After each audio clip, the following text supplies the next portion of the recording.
नमस्कार दर्शक बंधु चलतु नजर पकाइबा आज सकाळ केतोटी गुरुत्वपूर्ण खबर उपरे सेथिपाई वीडियोटी को शेष पर्यंत देखा मोर अनुरोध। वीडियोटी भल लगे वीडियोटी को लाइक करी चैनल को सब्सक्राइब करी कमेंट माध्यम जनातु आपण माने आम वीडियो केउं जिल्लारू देखुछंती। चलतु आज सकाळ खबर उपरे नजर पकाइबा। आजिर प्रथम खबर सरी आसुची खरा छुट्टी 20 खोलिबो स्कूल। 58 दिन पर आसंता 20 तारिखर स्कूल खोलिबाकू जाउछि। पूर्व भली पूर्वाह्न 10टार अपराह्न 4टा पर्यंत स्कूल चलिबो। शिक्षयित्री शिक्षक सकाळ 9:30 सुधा स्कूल रे पहुंचिबे एवं अपराह्न 4:30 जाए कैंपस रे उपस्थित रहिबे। एथिपई विद्यालय और गणशिक्षा विभाग पक्षर तत्परता प्रकाश पाइथिला बेली पिलांक पाठपढ़ा पई स्कूल गुडी को प्रस्तुत रखिबाकू निर्देश दिया जाइछि। परवर्ती खबर ओडिशा हाईकोर्ट विरल रेकर्ड 10 दिन में 1300 मामलार समाधान। ओडिशा हाईकोर्ट रे गत मे 20 तारिख आरंभ होइतिबा ग्रीष्म अवकाश केवल जरूरीकालीन मामलार शुणाणी ही छुट्टी समय 10 दिन बसीथिला अवकाशकालीन अदालत। एही अदालत रे रेकर्ड 1300 मामलार फैसला होइछि जहाँकि पूर्व वर्ष अपेक्षा यथेष्ट अधिक। हाईकोर्ट आसंता 17 तारिख पर्यंत छुट्टी रही अवकाशकालीन अदालत पर दुष्ट असहाय तथा पीड़ित मानक आश्वस्ति मिल पारिछि। परवर्ती खबर जनगणना प्रकाश पाइला गेजेट विज्ञप्ति। 2027 जनगणना गेजेट विज्ञप्ति जारी। 2027 मार्च 1 तारिख देश जनगणना। देश में 2टी पर्यायर जनगणना। 2026 अक्टोबर 1 प्रथम पर्याय जनगणना। 2027 मार्च 1 द्वितीय पर्याय जनगणना करा। जनगणना सह जाति गणना बोली खबर मिली। परवर्ती खबर छात्र छात्री बड़ खबर कारण प्रथम श्रेणी युक्त 2 छात्र छात्री पाठपढ़ा मिल 15,000 टंका। सेपटे निर्वाचन प्रतिश्रुति पूरण निमित्त आंध्र प्रदेश टीडीपी नेतृत्वाधीन एनडीए सरकार तालिकी बंधनम योजना आरंभ करिछि। एही योजना रे योग्य परिवार को प्रति स्कूल पिलांक वार्षिक 15,000 टंका लेखाएं प्रदान कर परिवार पिला संख्या निर्विशेष एही योजना प्रथम श्रेणी युक्त 2 पर्यंत लागू हेबो। परवर्ती खबर हईजा को नहीं राज्य सरकार को टार्गेट कले नवीन पट्टनायक तुरंत पदक्षेप नेबाकू देले परामर्श। वर्तमान ओडिशा हईजा व्यापी राज्य सरकार यह हालुका भाव नेउछंती ताहा समस्त को बेस चकित और विचलित करुछि। यह कही सरकार को समालोचना करिसेंती विरोधी दल नेता नवीन पट्टनायक। नवीन सामाजिक गणमाध्यम एक्स रे लिखिसेंती लोकों जीवन को संकट रे पकैलानी हईजा। बहु वर्ष धरी जहाँ देखा मिल नथिला ताहा एबे विभिन्न जिले में जनजीवन को अस्तव्यस्त करिछि। परवर्ती खबर दुर्घटना स्थल मिलिला द्वितीय ब्लैक बॉक्स जना पड़िबा प्रकृत कारण। सेपटे अहमदाबाद विमान दुर्घटना घटनास्थल मिलिला द्वितीय ब्लैक बॉक्स उद्धार करिसेंती तदंतकारी team. Cockpit voice recorder black box मिलिथिबा ने पीटीआई पक्षरु सूचना दिया जाइछि। एहा द्वारा दुर्घटनार प्रकृत कारण जना पड़िबो बोली कहा जाउछि। ब्लैक बॉक्स जबत होइथिबा ने तदंतकारी अधिकारी प्रधानमंत्री प्रमुख सचिव पीके मिश्र को अवगत करिसेंती। परवर्ती खबर 60,000 कन्स्टेबल को नियुक्ति पत्र बंटन कले केंद्र स्वराष्ट्र मंत्री अमित शाह। केंद्र स्वराष्ट्र तथा समवाय मंत्री अमित शाह गतकाली उत्तर प्रदेश लखनऊ रे उत्तर प्रदेश पुलिस 60,244 जन सिविल पुलिस कन्स्टेबल को नियुक्ति पत्र बंटन करिसेंती। एही अवसर में उत्तर प्रदेश मुख्यमंत्री योगी आदित्यनाथ समेत अनेक मान्यगण्य व्यक्ति उपस्थित थिले। परवर्ती खबर एयर कोरियर एवं जीवन यही सब आइटम। अहमदाबाद रे विमान दुर्घटना हृदय विदारक घटना पर एवं कोरियर पार्सल उपर कटकणा लागू करा जाइछि। विमान रे एनिके कौनसी लिक्विड पाउडर और इलेक्ट्रोनिक्स सामग्री नहीं जीवा उपरे कटकणा लगाई दिया जाइछि। एपरि कौनसी कोरियर पार्सल को कौनसी प्रकार एयर कोरियर रे स्वीकार कर जिवो नाही। सेपटे Shri Mahavir express service private limited एने सारा देश में निज कार्यालय को लिखित आदेश जारी करिसेंती। परवर्ती खबर 5 विभाग 964 जन को नियुक्ति पत्र बंटन कले मुख्यमंत्री। युव शक्ति को नियुक्ति देवा सेमानक निमंते नियुक्ति सुजोग सृष्टि करिबा पई मुख्यमंत्री मोहन चरण माझी लोकों सरकार निरंतर प्रयास करुछंती। गत 1 वर्ष भितर 9टी पर्यायर प्राय 28,000 अधिक पदवी पूरण कर जाइथिला बेली सोमवार नियुक्ति मेलार एककालीन 5 विभाग 964 जन को मुख्यमंत्री नियुक्ति पत्र बंटन करिसेंती। आउ एही अवसर में मुख्यमंत्री कहिसेंती आज आम 5टी विभाग एककालीन 964 जन को नियुक्ति देइछु। समस्त नवनियुक्त को मोर अभिनंदन। परवर्ती खबर पानीपाग विभाग सूचना आहुरी 4 दिन राज्य में लगी वर्षा एने सूचना देइछन्ति पानीपाग विभाग। 16 ରୁ 20 जून 2025 मध्य ओडिशार विभिन्न जिल्ला ପ୍ରବଳରୁ ଅତି ପ୍ରବଳ ବର୍ଷା ହେବା ନେଇ ବଜ୍ରପାତ ସହିତ ଝଡ଼ ବର୍ଷାର ସମ୍ଭାବନା ମଧ୍ୟ ରହିଛି। ସେପଟେ ଉତ୍ତର ପଶ୍ଚିମ ବଙ୍ଗୋପସାଗର ଉପରେ ଘୂର୍ଣ୍ଣିବଳୟ ସକ୍ରିୟ ରହିଛି ଏବଂ ବର୍ତ୍ତମାନ ସମୁଦ୍ର ପତନଠାରୁ 5.8 କିଲୋମିଟର ଉଚ୍ଚତାରେ ଦକ୍ଷିଣ ପଶ୍ଚିମ ଆଡ଼କୁ ଢଳି ରହିଛି। ତେଣୁ 24 ଘଣ୍ଟା ପାଇଁ ଓଡ଼ିଶାର ଜଗତସିଂହପୁର, କଟକ ଏବଂ କଳାହାଣ୍ଡି ଜିଲ୍ଲାରେ ଗୋଟିଏ କିମ୍ବା ଦୁଇଟି ସ୍ଥାନରେ ବିଜୁଳି ଘଡ଼ଘଡ଼ି ସହିତ ପ୍ରବଳରୁ ଅତି ପ୍ରବଳ ବର୍ଷା ଓ ଝଟକା ପବନର ବେଗ 30ରୁ 40 କିଲୋମିଟର ପ୍ରତି ଘଣ୍ଟା ହେବାର ସମ୍ଭାବନା ରହିଛି। ପରବର୍ତ୍ତୀ ଖବର, କର୍ଣ୍ଣାଟକରେ ବନ୍ଦ ହେଲା ବାଇକ୍ ଟ୍ୟାକ୍ସି ସେବା। କର୍ଣ୍ଣାଟକ ହାଇକୋର୍ଟଙ୍କ ଆଦେଶ ପରେ ରାଜ୍ୟରେ 16 ଜୁନ୍ 2025ରୁ ବାଇକ୍ ଟ୍ୟାକ୍ସି ସେବା ଉପରେ ପ୍ରତିବନ୍ଧକ ଲାଗୁ ହୋଇଯାଇଛି। କୋର୍ଟ ସ୍ପଷ୍ଟ ଭାବରେ କହିଛନ୍ତି ଯେ ଯେଉଁ ପର୍ଯ୍ୟନ୍ତ ରାଜ୍ୟ ସରକାର ମୋଟରଯାନ ଅଧିନିୟମ ଅନୁସାରେ ବାଇକ୍ ଟ୍ୟାକ୍ସି ସେବାକୁ ନିୟମିତ କରିବା ପାଇଁ ସ୍ପଷ୍ଟ ନିୟମ ନ କରିଛନ୍ତି ସେ ପର୍ଯ୍ୟନ୍ତ ଏହି ସେବା ସଞ୍ଚାଳନ ବନ୍ଦ ରହିବ। ତେଣୁ ରାପିଡୋ ନିଜ ଆପ୍ରୁ ବାଇକ୍ ଟ୍ୟାକ୍ସି ବିକଳ୍ପକୁ ହଟାଇ ଦେଇଛି। ପରବର୍ତ୍ତୀ ଖବର, ପୁରୀରେ ହେବ ଇଣ୍ଟିଗ୍ରେଟେଡ୍ କମାଣ୍ଡ କଣ୍ଟ୍ରୋଲ ରୁମ୍।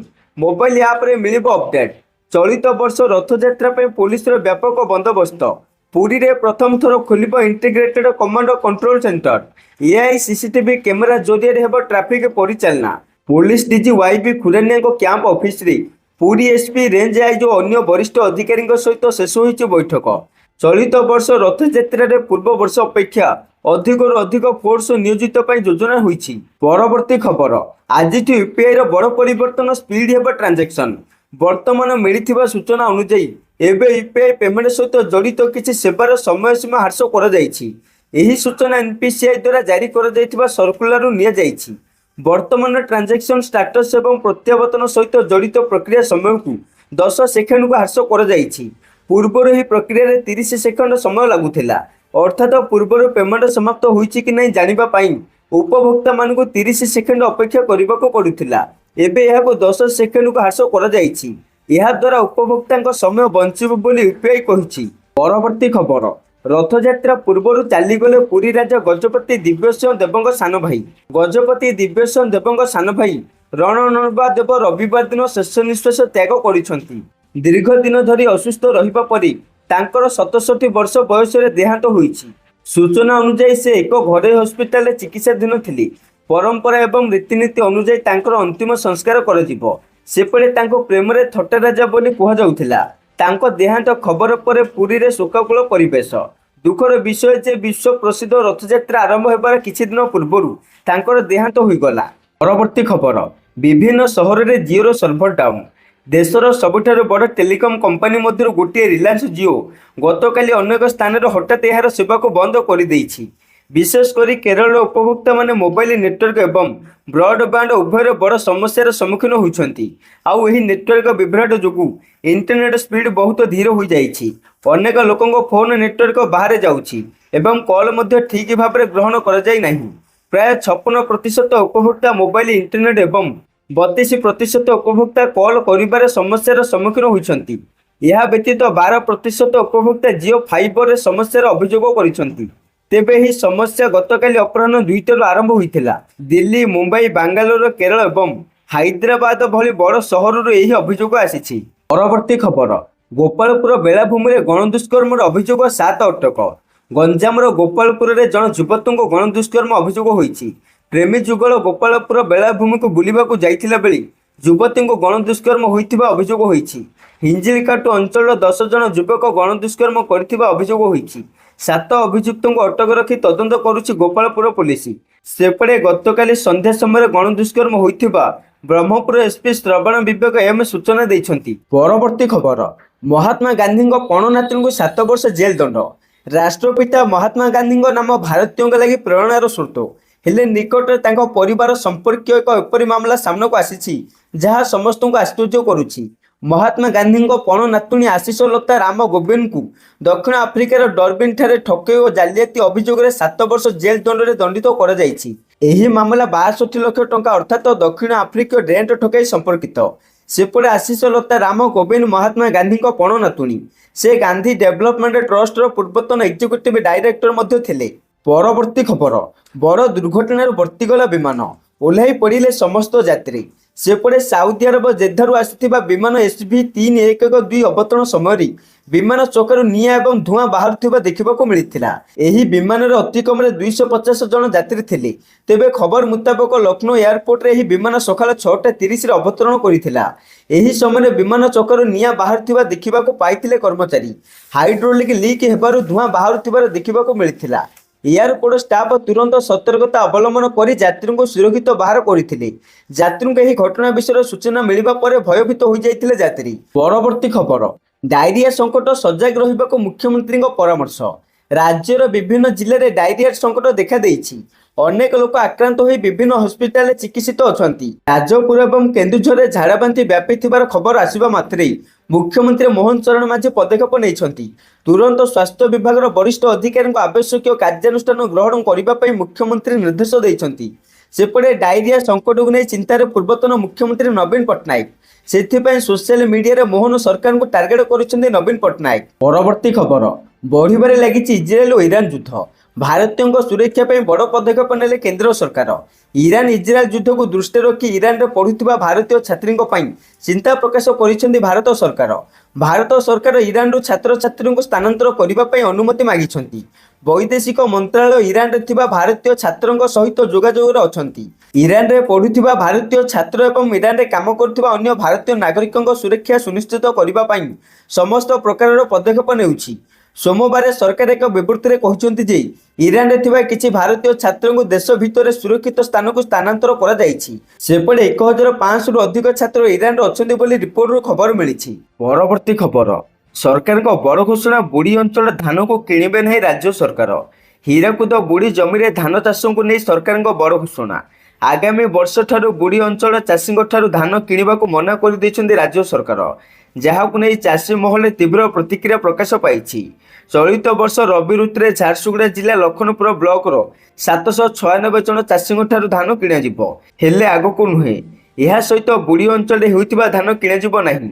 ଖାଦ୍ୟ ଯୋଗାଣ ଓ ଖାଉଟି କଲ୍ୟାଣ ବିଭାଗ ପକ୍ଷରୁ ଏମିତି ଲେଖିଥିବା ଚିଠି ଝାରସୁଗୁଡ଼ା ଜିଲ୍ଲାପାଳଙ୍କ ନିକଟକୁ ଆସିବା ପରେ ଚାଷୀ ମହଲରେ ଅସନ୍ତୋଷ ପ୍ରକାଶ ପାଇଛି। ପରବର୍ତ୍ତୀ ଖବର, କୋଟି କୋଟି ସଦସ୍ୟଙ୍କ ପାଇଁ ଚେତାବନୀ ଜାରି କଲା ଇପିଏଫ୍ଓ। ଇପିଏଫ୍ଓ ସୋମବାର ଦିନ ନିଜ ସଦସ୍ୟମାନଙ୍କୁ ଥାର୍ଡ ପାର୍ଟି ଏଜେଣ୍ଟଙ୍କ ଠାରୁ ଦୂରେଇ ରହିବାକୁ ଚେତାବନୀ ଦେଇଛି। ଇପିଏଫ୍ଓ ସଦସ୍ୟମାନଙ୍କୁ ସେମାନଙ୍କର ପିଏଫ୍ ଆକାଉଣ୍ଟ ସହିତ ଜଡ଼ିତ ସେବା ପାଇଁ ଅନଲାଇନ୍ ପ୍ଲାଟଫର୍ମ ବ୍ୟବହାର କରିବାକୁ ପରାମର୍ଶ ଦେଇଛି, ଯାହାଦ୍ୱାରା ଆକାଉଣ୍ଟ ସହିତ ଜଡ଼ିତ ଗୁରୁତ୍ୱପୂର୍ଣ୍ଣ ଏବଂ ଗୋପନୀୟ ସୂଚନା ଅନ୍ୟ କୌଣସି ବ୍ୟକ୍ତିଙ୍କ ସହିତ ସେୟାର କରିବାର ଆବଶ୍ୟକତା ନ ପଡ଼େ ଏବଂ ଯେକୌଣସି ପ୍ରକାରର ବିପଦ ଏବଂ ଠକେଇକୁ ଏଡ଼ାଯାଇ ପାରିବ। ପରବର୍ତ୍ତୀ ଖବର, ଏଣିକି ମାଆମାନେ ସ୍କୁଲ ମଧ୍ୟାହ୍ନ ଭୋଜନର କରିବେ ଯାଞ୍ଚ। ସେପଟେ ଜୁନ୍ 20ରେ ଖୋଲିବ ସମସ୍ତ ସ୍କୁଲ। ଏହି ଅବସରରେ ରାଜ୍ୟର ସମସ୍ତ ସରକାରୀ ଓ ସରକାରୀ ଅନୁଦାନ ପ୍ରାପ୍ତ ବିଦ୍ୟାଳୟଗୁଡ଼ିକରେ ଶିଶୁ ବାଟିକା ଠାରୁ 10ମ ଶ୍ରେଣୀ ପର୍ଯ୍ୟନ୍ତ ସମସ୍ତ ଛାତ୍ରଛାତ୍ରୀଙ୍କୁ ଆସନ୍ତା ଜୁନ୍ 20 ତାରିଖରୁ ମଧ୍ୟାହ୍ନ ଭୋଜନ ପ୍ରଦାନ କରାଯିବ। ଏନେଇ ବିଦ୍ୟାଳୟ ଗଣଶିକ୍ଷା ବିଭାଗ ସବୁ ଜିଲ୍ଲା ଶିକ୍ଷା ଅଧିକାରୀଙ୍କୁ ଚିଠି କରିଛନ୍ତି। ପ୍ରଧାନ ଶିକ୍ଷକ SMCଙ୍କ ଉପସ୍ଥିତିରେ CRCC ଓ BO ଖାଦ୍ୟ ଯାଞ୍ଚ କରିବେ। ସେହିପରି ପିଲାଙ୍କ ଅଭିଭାବକ ବିଶେଷ କରି ମାଆମାନେ ଖାଦ୍ୟ ଯାଞ୍ଚ କରିପାରିବେ। ପରବର୍ତ୍ତୀ ଖବର, ଓଡ଼ିଶା ଆସିବେ ପ୍ରଧାନମନ୍ତ୍ରୀ। ଦିନିକିଆ ଓଡ଼ିଶା ଗସ୍ତରେ ଆସୁଛନ୍ତି ପ୍ରଧାନମନ୍ତ୍ରୀ ନରେନ୍ଦ୍ର ମୋଦି। ରାଜ୍ୟରେ ବିଜେପି ସରକାରକୁ 1 ବର୍ଷ ପୂର୍ତ୍ତି ହୋଇଛି। ଏଥିପାଇଁ ଭୁବନେଶ୍ୱର ଜନତା ମଇଦାନରେ ଆୟୋଜିତ ହେବ ସ୍ୱତନ୍ତ୍ର କାର୍ଯ୍ୟକ୍ରମ। ଏହି କାର୍ଯ୍ୟକ୍ରମରେ ଯୋଗଦେବେ ପ୍ରଧାନମନ୍ତ୍ରୀ।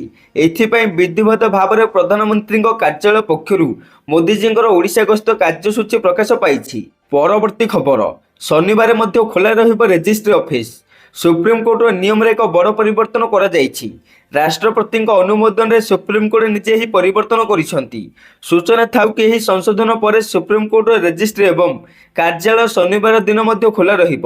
ଏଠି ଆପଣଙ୍କୁ କହି ରଖୁଛୁ ଯେ ପୂର୍ବରୁ ସୁପ୍ରିମକୋର୍ଟର ରେଜିଷ୍ଟ୍ରି କାର୍ଯ୍ୟାଳୟ ଶନିବାର ଦିନ ବନ୍ଦ ରହୁଥିଲା, କିନ୍ତୁ ବର୍ତ୍ତମାନ ଏହି ସଂଶୋଧନ ପରେ ଏହା ପ୍ରତି ଶନିବାର ସକାଳ 10ଟାରୁ ଅପରାହ୍ନ 1 ପର୍ଯ୍ୟନ୍ତ ଖୋଲା ରହିବ। ପରବର୍ତ୍ତୀ ଖବର, ରାଜ୍ୟରେ ନିୟନ୍ତ୍ରଣକୁ ଆସୁନି ଝାଡ଼ାବାନ୍ତି। ଯାଜପୁର, କଟକ, କେନ୍ଦ୍ରାପଡ଼ା, ଭଦ୍ରକ, କେନ୍ଦୁଝର ଓ ଢେଙ୍କାନାଳ ଜିଲ୍ଲାରେ ଡାଇରିଆରେ ରୋଗୀ ଆକ୍ରାନ୍ତ। 6ଟି ଜିଲ୍ଲାକୁ ଏହି ଝାଡ଼ାବାନ୍ତି ମାଡ଼ି ଯାଇଥିଲା ବେଳେ ଯାଜପୁରରେ ସବୁଠୁ ଅଧିକ ପ୍ରଭାବିତ। ଝାଡ଼ାବାନ୍ତିକୁ ନଜରରେ ରଖି ସ୍ୱାସ୍ଥ୍ୟ ବିଭାଗର ସ୍ୱତନ୍ତ୍ର ଟିମ୍ ପକ୍ଷରୁ ଭଦ୍ରକର ହୋଟେଲ ଓ ଜଳଖିଆ ଦୋକାନରେ ଚଢ଼ା ହୋଇ ଏହାକୁ ବନ୍ଦ କରାଯାଇଛି। ତାହା ସହିତ ଏଥିପାଇଁ ସୁପ୍ରିମକୋର୍ଟ ଦ୍ୱାରା ଏକ ନୋଟିସ୍ ମଧ୍ୟ ଜାରି କରାଯାଇଛି। ପରବର୍ତ୍ତୀ ଖବର, 8 ବଡ଼ ଶିଳ୍ପକୁ ମିଳିଲା ମଞ୍ଜୁରୀ। ସୃଷ୍ଟି ହେବ 60,000 ନିଯୁକ୍ତି। ରାଜ୍ୟରେ ଆଉ 8 ବଡ଼ ଶିଳ୍ପକୁ ମଞ୍ଜୁରୀ ଦେଲେ ରାଜ୍ୟ ସରକାର। सोमवार मुख्यमंत्री मोहन चरण माझी अध्यक्षतार HLCA बैठक बसीथिला। बैठक रे ही बड़ शिल्प को मंजूरी मिली। एथिरे 1,51,239 कोटी टंका निवेश हेबो। 8 शिल्प हेले 60,000 लोकंको नियुक्ति सुजोग मिलिबो। बैठक रे राज्य रे वेदांत आउ एक प्रकल्प को मंजूरी मिली। ढेंकानाल रे वेदांत करिबो 3 MTPA बड़ प्लांट। एही प्लांट रे निवेश हेबो 1,28,000 कोटी टंका। प्रकल्प हेले 30,000 नियुक्ति सुजोग सृष्टि हेबो। सेहीपरि बैठक रे ढेंकानाल रे जिंदल स्पेशलिटी स्टील प्लांट को मध्य मंजूरी मिली। प्रकल्प पई जिंदल 3,600 कोटी टंका निवेश करिबो। परवर्ती खबर बढ़िबो राज्यर लोकसभा और विधानसभा आसन संख्या। राजस्व मंत्री मंतव्य सेपटे 2026 जनगणना पर लोकसभा आसन सीमा पुनर्निर्धारण हेबो। बढ़िबो ओडिशार लोकसभा आसन संख्या। लोकसभा आसन सह ताल दे विधानसभा आसन संख्या मध्य बढ़िबो। केंद्र सरकार एने आलोचना करुछन्ते बोली कहिसन्ते राजस्व मंत्री सुरेश पुजारी। परवर्ती खबर 163 जन को पट्टा बांटिले उपमुख्यमंत्री। निमापड़ा तहसिल ऑफिस पक्षरु सोमवार पट्टा बंटन मेला अनुष्ठित हो जाइछि। एही मेलारे मुख्य अतिथि भावे माननीय उपमुख्यमंत्री प्रभाती परिडा बंटन मेला को उद्घाटन करी तहसिल अंतर्गत मोट 163 जन हिताधिकारी जमीर पट्टा बंटन करिसंती। समस्त जमीजमा समस्यार समाधान कराजिबो बोली से कहिसंती। परवर्ती खबर भुवनेश्वर रे तैयारी हेबो सरकारी अतिथि भवन। विभिन्न जिल्लारू ओडिशा राजधानी को विभिन्न उद्देश्य आसुथिबा लोकंक पई सुलभ बासस्थान जोगाइबा निमंते ओडिशा सरकार भुवनेश्वर अतिथि भवन निर्माण पई एक प्रस्ताव को अनुमोदन करिसंती। साधारण प्रशासन एवं साधारण अभियोग विभाग द्वारा सोमवार दिन ही निर्देश जारी कर जाइछि। एही अतिथि भवन भुवनेश्वर रे थिबा यूनिट 2 रो अशोक नगर अंचल निर्माण हेबो। ऑफिस और हॉस्पिटल को आसुथिबा लोकंक मिलिबो रहिबा सुविधा।